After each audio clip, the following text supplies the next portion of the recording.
ETF index mutual funds నేర్చుకుని stock market లో రాణించాలనుకుంటున్నారా? వెంటనే ఈ నెంబర్ కి కాల్ చేయండి. మాక్సిమం ఇన్వెస్ట్మెంట్ మనకి పిఎంఎస్ లో ఫిఫ్త్ క్లాస్ వచ్చిందో ఈ గ్యాప్ అనేది బాగా పెరిగిపోయింది. సో మధ్యలో ఏదన్నా ప్రొడక్ట్ తీసుకొద్దాము అనుకున్న థాట్ లోనే మనకి సెబీ ఎస్ఐఎఫ్ ని లాంచ్ చేసింది. మామూలుగా మనకి మ్యూచువల్ ఫండ్స్ లో లాగా స్టాక్స్ ఉంటాయి, పిఎంఎస్ లో లాగా స్టాక్స్ ఉంటాయి. ఇందులో స్టాక్స్ ఉండి అదనంగా డెరివేటివ్స్ అనేది ఉంటుంది. యాక్చువల్లీ అసలు ఈ డెరివేటివ్స్ అంటే ఏంటి అని చూద్దాం. ఈ మ్యూచువల్ ఫండ్స్ అడ్వైజర్స్ ఎవరైతే ఉన్నారో, డిస్ట్రిబ్యూటర్స్ ఎవరైతే ఉన్నారో వాళ్ళు ఎస్ఐఎఫ్ చేయలేరు. దీనికి సపరేట్ కేటగిరీ ఉంటుంది, అందరూ దీన్ని డిస్ట్రిబ్యూట్ చేయలేరు. సెబీ ఎప్పుడు పెట్టినా కూడా పబ్లిక్ మనీని ఆలోచించుకొని పెడుతుందండి. ఇది ఒక మంచి ప్లాట్ఫామ్, ఇది ఒక మంచి ఆపర్చునిటీ.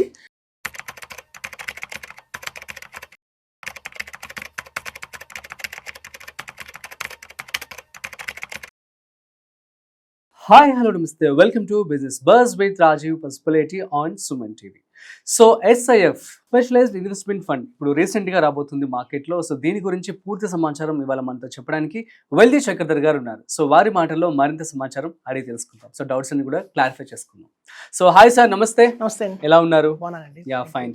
సో SIF ఇప్పుడు కొత్తగా రాబోతోంది. సో దీనికి సంబంధించి అసలు SIF అంటే ఏంటి, ఇందులో ఎటువంటి జాగ్రత్తలు తీసుకోవాలి, ఎలా పెట్టుబడి పెట్టాలి, అసలు సేఫా కాదా అంటే ఏం చెప్తారు? యా, ఇది మంచి పాయింట్ అండి. యాక్చువల్ గా ఎస్ఐఎఫ్ అనేది మనకి ఎప్పుడైనా ఈక్విటీ ఇన్వెస్ట్మెంట్స్ కోసం వస్తే కనుక మనకి మ్యూచువల్ ఫండ్స్ అందరికి తెలుసు బాగా మంచి రాణించింది. అలాగే పిఎంఎస్, ఏఎఫ్. సో ఎప్పుడైతే SEBI security exchange board of India అటు మ్యూచువల్ ఫండ్స్ ఆఫర్ చేస్తున్నాయి మనకి, అలాగే పిఎంఎస్. సో మీ పిఎంఎస్ లో మినిమం పెట్టాల్సి వచ్చేది 50 lakhs. కానీ మ్యూచువల్ ఫండ్స్ మనకి కామన్ గా ఎవరైనా సరే 1 lakh, 2 lakhs, 10,000 పెట్టుకోవచ్చు. సో ఎక్కడైతే మినిమం ఇన్వెస్ట్మెంట్ 10,000 నుంచి మాక్సిమం ఇన్వెస్ట్మెంట్ మనకి పిఎంఎస్ లో 5th class వచ్చిందో ఈ గ్యాప్ అనేది బాగా పెరిగిపోయింది. సో మధ్యలో ఏదన్నా ప్రొడక్ట్ తీసుకొద్దాము అనుకున్న థాట్ లోనే మనకి సెబీ ఎస్ఐఎఫ్ ని లాంచ్ చేసింది. సో ఇందులో వచ్చి మినిమం ఇన్వెస్ట్మెంట్ 10 lakhs పెట్టాలి, 10 lakhs. So specialised investment fund. Actual గా ఈ స్పెషలైజ్డ్ ఇన్వెస్ట్మెంట్ ఫండ్ లో మెయిన్ గా ఉండేది ఏంటంటే డెరివేటివ్స్ ఉంటాయి. మామూలుగా మనకి మ్యూచువల్ ఫండ్స్ లో లాగా స్టాక్స్ ఉంటాయి, పిఎంఎస్ లో లాగా స్టాక్స్ ఉంటాయి. ఇందులో స్టాక్స్ ఉండి అదనంగా డెరివేటివ్స్ అనేది ఉంటుంది. యాక్చువల్లీ అసలు ఈ డెరివేటివ్స్ అంటే ఏంటి అని చూద్దాం. చాలా మందికి అర్థం కాదు డెరివేటివ్స్ అంటే ఏంటి అని. కామన్ మ్యాన్ కి మీకు ఒక మంచి ఎగ్జాంపుల్ చెప్తా. ఇప్పుడు ఒక ల్యాండ్ ఉంది అనుకోండి, ఒక ల్యాండ్ 10 lakhs దాని కాస్ట్. సో అంతా చెప్పుకుంటారు ఊళ్ళో, పలానా ల్యాండ్ ఉంది 10 lakhs దాని విలువ, కొనుక్కోండి కావాలంటే అని చెప్పి.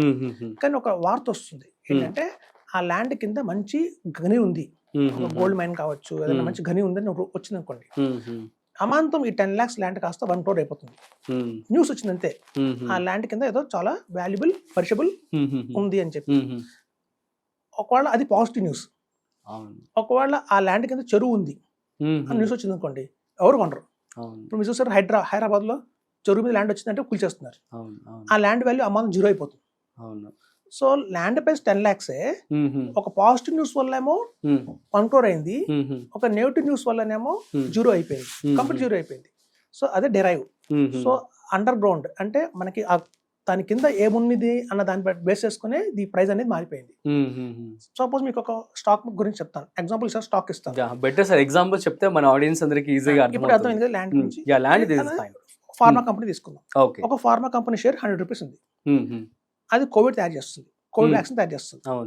అయితే ఈ కోవిడ్ వ్యాక్సిన్ తయారు చేస్తున్న ఈ ఫార్మా కంపెనీ షేర్ 100 rupees ఉంది కాబట్టి సపోజ్ ఒక న్యూస్ వచ్చింది, అమాంతం కోవిడ్ పెరిగిపోయింది, రాబోయే రోజుల్లో లాక్డౌన్ కూడా రావచ్చు, ఎవరి వాళ్ళు ఇంట్లో ఉండండి, వ్యాక్సిన్ వేసుకోండి వచ్చింది అనుకోండి న్యూస్. అమాంతం ఈ 100 rupees ఉన్న షేర్ కాస్త 200 అయిపోతుంది న్యూస్ వల్లే. సపోజ్ వ్యాక్సిన్ బాగుంది కానీ వాళ్ళ వేసుకున్న వ్యాక్సిన్ వికటించింది అంటే అసలు ఆ వ్యాక్సిన్ ఆ కంపెనీ టెంపరీగా బ్యాన్ చేద్దాం వచ్చిన న్యూస్, 100 rupees షేర్ కాస్త 0 అయిపోతుంది. సో వేస్ వాల్యూ 100 rupees ఉన్న ఫార్మా కంపెనీ ఒక్క న్యూస్ వల్ల పెరగచ్చు, ఒక న్యూస్ వల్ల తగ్గిపోవచ్చు. డెరైవ్ చేస్తుంది అనమాట. సో అదే డెరివేటివ్స్ అంటారు. సో ప్రతి ఒక్క స్టాక్ కి కూడా ఏంటంటే దాని అసలు ప్రైస్ కంటే కూడా గ్లోబల్ గా రావచ్చు ఒక న్యూస్, ఇంటర్నల్ గా రావచ్చు. ఒక న్యూస్ ఆధారంగా చేసుకొని పెరగచ్చు తగ్గచ్చు అన్నదే ఆ డెరివేటివ్. అదే డెరివేటివ్స్ అంటే. సో ఇది కామన్ మ్యాన్ కి అర్థం కాదు. ఒక మామూలుగా కామన్ మ్యాన్ కి మనం దానికి ఎలా స్పందించాలి, ఆ న్యూస్ కి అది నిజమా అబద్ధమా, అది కరెక్టా కాదని డెసిషన్ మేకింగ్ అనేది ఉండదు. కాబట్టి దీన్ని ఓన్లీ ఎక్స్పర్ట్స్ మాత్రమే హ్యాండిల్ చేయాలి. అది తెలియకుండానే చాలా మంది డెరివేటివ్స్ లో పెట్టి ఫ్యూచర్స్ అండ్ ఆప్షన్స్ చేసి పోగొట్టుకుంటారు డబ్బులు. మోస్ట్ వారన్ బఫెట్ చెప్పింది కూడా ఏంటంటే ఈ డెరివేటివ్స్ అనేది కూడా చాలా డిజాస్టర్. సరిగ్గా అర్థం చేసుకోకుండా ఇన్వెస్ట్ చేస్తే మాత్రం హ్యూజ్ మనీ లాస్ అయ్యే అవకాశం ఉంది. అంటారు.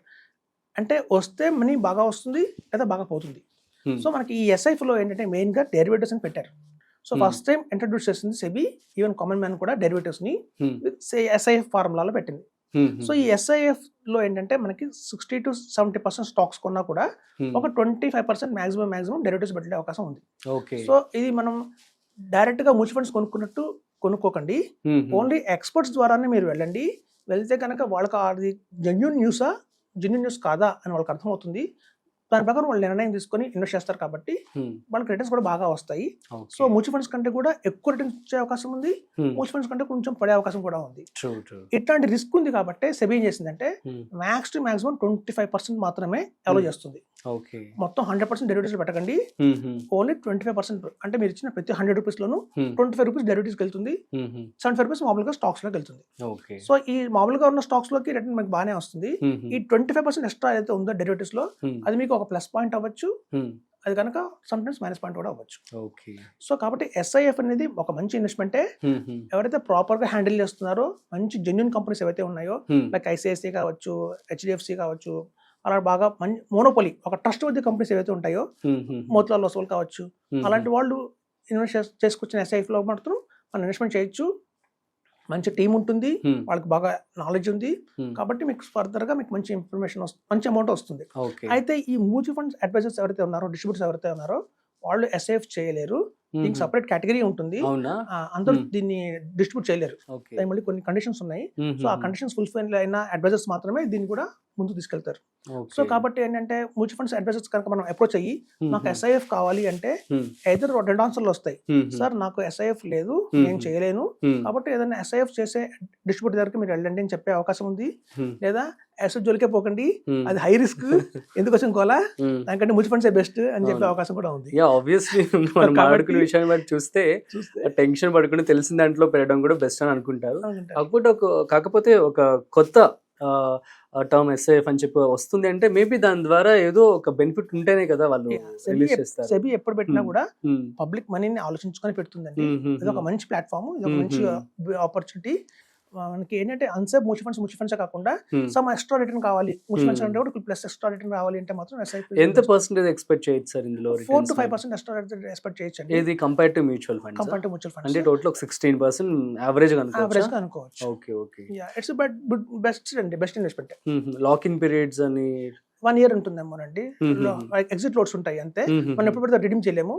దాని కూడా కొన్ని వీక్లీ రిడెంప్షన్ అని, ఫోర్ట్నైట్ రిడెంప్షన్ అని, మంత్లీ రిడెంప్షన్ పెట్టారు వాళ్ళు. సో మనం డైలీ రిడెంప్షన్ అయితే ఉంటుంది, దీనికి ఎప్పుడు సేల్ చేయలేము, కొంచెం లాక్ పీరియడ్ అయితే ఉంటుంది. సో అల్టిమేట్ గా ఎస్ఐపి బెస్ట్. సో మరి ఎప్పటి నుంచి అమల్లో ఉండబోతుంది? ఇది ఆల్రెడీ వచ్చిందండి, కొంచెం పేపర్ వర్క్ 99% అయిపోయింది. మోస్ట్లీ మనకి జూన్ ఎండింగ్ కానీ, జూలై ఫస్ట్ వీక్ కానీ, ఆగస్ట్ 15th కానీ వచ్చేయచ్చు, ఇండిపెండెన్స్ డే. ఓకే, సో మరి అందరూ డబ్బులతో రెడీగా ఉండండి. ఆల్రెడీ ఏమ్సీస్ దగ్గర రెడీగా ఉన్నాయి, పబ్లిక్ రాలేదు. ఓకే, అవునా? ఓకే, పబ్లిక్ వచ్చేస్తే then they will release. Okay, so that's it guys, అర్థమైంది కదా. స్పెషలైజ్డ్ ఇన్వెస్ట్మెంట్ ఫండ్ అనమాట. సో ఇది కొంచెం సెబీ కొత్త రూల్స్ తీసుకొని కొంచెం మ్యూచువల్ ఫండ్స్తో కూడా పోలిస్తే 3 to 4% కొంచెం ఎక్కువ రిటర్న్స్ వచ్చే అవకాశం కూడా ఉన్నట్లుగా తెలుస్తున్నట్లుగా వెల్లి చక్ర దగ్గర చెప్పడం జరిగింది. సో మీరు కూడా మీ డబ్బులతో రెడీగా ఉండండి, సో దట్ ఇన్వెస్ట్ చేసుకొని సేఫ్గా మీ యొక్క రిటర్న్స్ని పెంచుకోండి. So that's it. మరొక ఇంట్రెస్టింగ్ కంటెంట్తో మళ్ళీ కలుద్దాం. అంతవరకు చూస్తూనే ఉండండి Suman TV. This is Rajiv signing of.